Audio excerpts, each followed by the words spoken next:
Joining us on the show today is Mr. David Adoke, a medical social worker from Child's Eye Foundation in Uganda. He will be discussing with us the intricacies of adoption and why it's difficult for certain Africans to adopt. And also he would give us the tips and clear guidelines for young people or families in different parts of Africa that might want to adopt. Thank you so much, Mr. David Adoke, for joining us on the show today.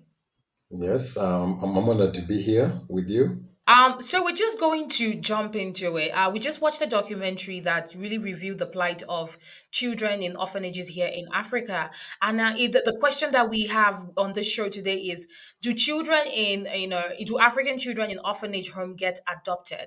As a medical social worker and also a program manager for Child's Eye Foundation, what can you tell us about the adoption rate in Africa, or specifically in Uganda, and maybe some preconceived notions around adoption that might, influence people's decision to adopt? So, children who primarily are put up for adoption have to go through a process.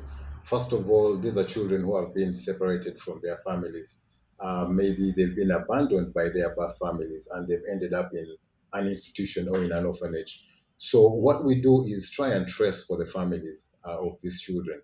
You know, who is the mother of this child? Who is the father of this child? Do they have an auntie, an uncle, a grandfather, a grandmother? And that is our first option. That is what we want to do in the first place. Can we find the family and be able to try and place these children back into that family? And we also try to find out the reasons why they actually separated or abandoned this child. Uh, After all this stressing is done, and if we do not find the family of the child, then that is when a child is actually presented to an independent panel. We call them the district alternative care panels for approval to be adopted. So certain checks and balances have to really fit. A child has to have no family that is coming forward to claim them before they can actually be allowed to adopt.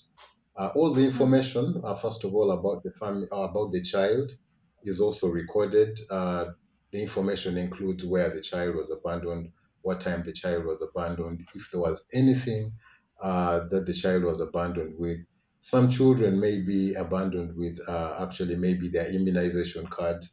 So that could be a starting point. You may be able to find the real names of the child, so that is all information that we use to try and trace for the families of these children. You use the word abandoned. I want to ask, like, abandoned where?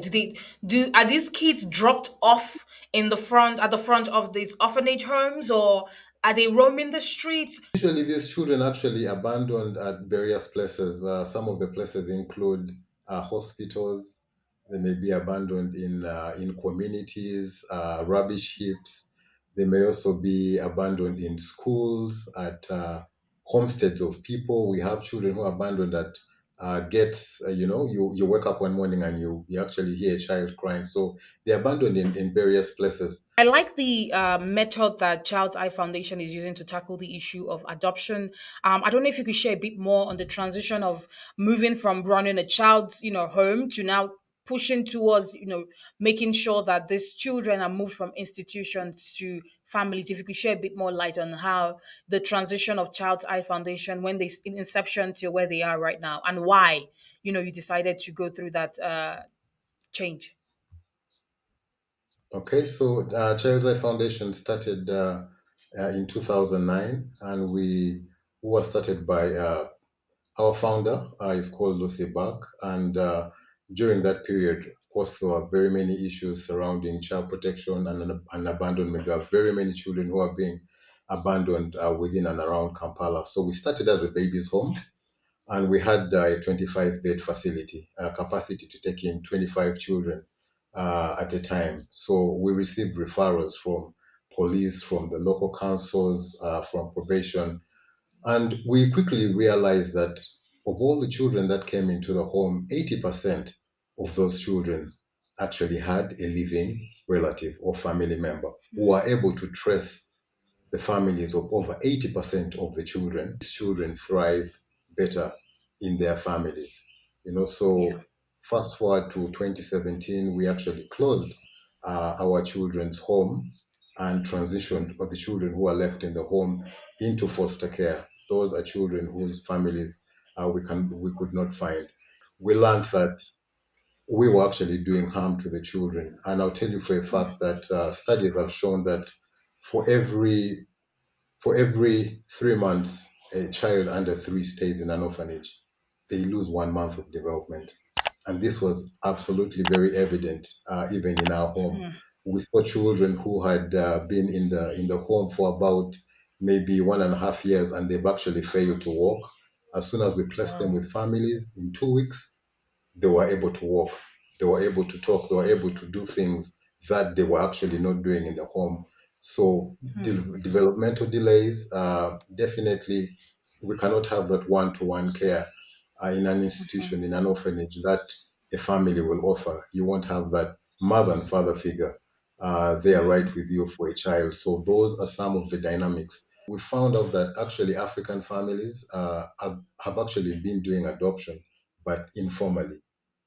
So it's just about learning, listening to them, learning their practices, and actually opening their eyes that this is something that has been there you know for ages. They are doing it actually informally, but once we talk about adoption and involving the government, it's just making it formal. So this is something that they've been doing for ages, and just talking to them about the support systems that the government has, that the civil society has, in order for them to continue to do this.